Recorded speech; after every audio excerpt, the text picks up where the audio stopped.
Welcome back inside St. Rose basketball on GoGoldenKnights.tv. We're talking with St. Rose men's and women's cross country coach Andrew Rickert. Coach Rickert, first of all, thank you for joining us here at the half. Thanks for having me. Excited to be here.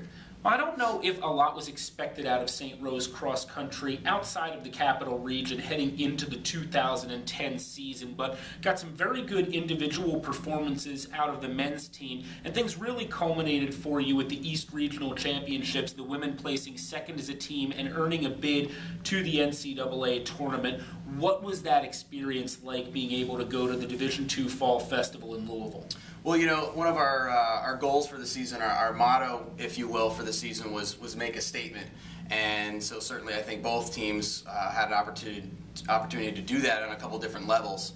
The women, certainly, it was such a elation to go down or out to Boston on that regional, and I thought we could take top 3 spot if everyone ran to the best of their ability, and just everything clicked. Everybody had a good day, and put 4 girls in the top 24 to take that second spot and bid to nationals. So it was a thrill, and I was really happy for the girls for really being patient with the training, because it was such a long season, and that regional was at the end of November. So to be patient with the training and to know that it was all going to work out in the end was a tribute to them and their patience.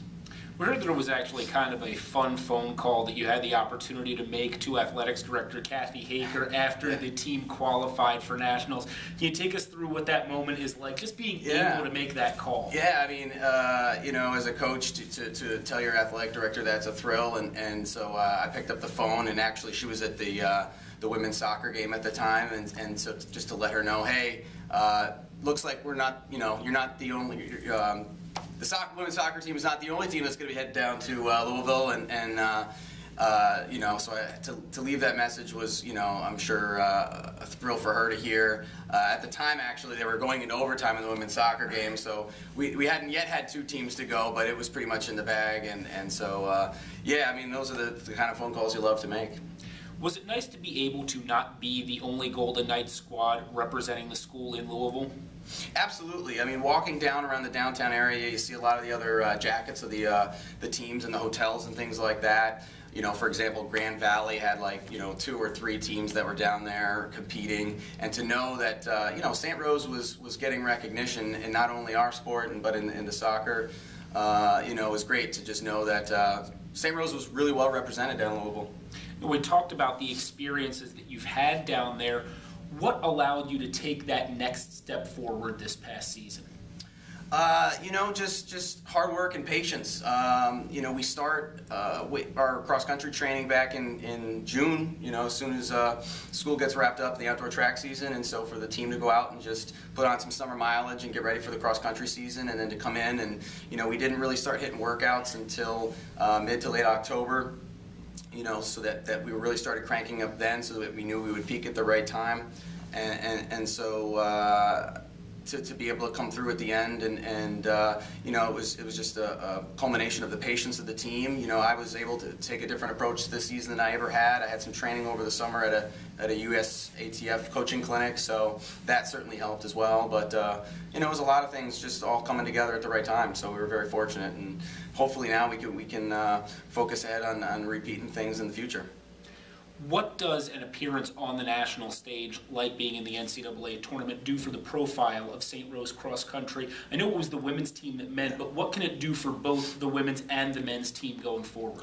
For recruits to see that on our schedule, that the national event is not just something that we just kind of put out in an optimistic level, like, oh, we can probably go there, and to realistically say, no, we're planning on heading back soon. It does great things for the program, and so to bring recruits in who have the same expectations that we have will do wonders for the program. So hopefully we'll be able to attract a higher class athlete that is expecting to go into the postseason. Both the men's and women had a very young team this year, particularly on the women's side, led by really a core group of sophomores, right. A lot of sophomores and juniors on the men's team. Mm-hmm. What is that next level that you hope to achieve for both squads? Hopefully they're all going to be a year wiser. They'll have the national level experience kind of under their belt, and it won't be such a surprise if we do make it back. So they'll be a little more calm and collect when it comes to the race time, and hopefully they're able to also learn from the things that didn't go well. There was a couple meets in there that we probably could have ran better at, where hopefully they've learned some things and to become not only stronger runners but smarter runners, and able to kick things up a notch in terms of their overall training volume for the next year. My expectation is that every year a runner will gradually increase their overall mileage so that the sophomores are ready to come in next year as juniors and handle a little bit more mileage than they did this year. And then finally, as you look at it going forward, how do you approach the 2011 season going forward with a little bit more of a bullseye on your back, kind of being the hunted more than the hunter? I mean, it is intimidating to know that the teams are going to be gunning for us next year. Fortunately, we do have the bulk of the team coming back. We're hoping to add to the depth of the girls' team with a couple new recruits. So there's a lot of responsibility that comes along with it, and I think the girls realize it, and the guys as well, that they know what they have to do to get it done. And it's a lot of things that just need to go right in terms of their health, doing things right on that end, nutrition, sleep, and so hopefully keeping it all together. And and we can't be afraid to maybe try some new things too. I mean, we got here by changing a little bit, so hopefully we learn from some things and change it up maybe a little in subtle ways next year to take it to the next level. Coach Rickert, thank you so much for joining us here at halftime of basketball on GoGoldenKnights.tv. Thanks for having me. It's been great.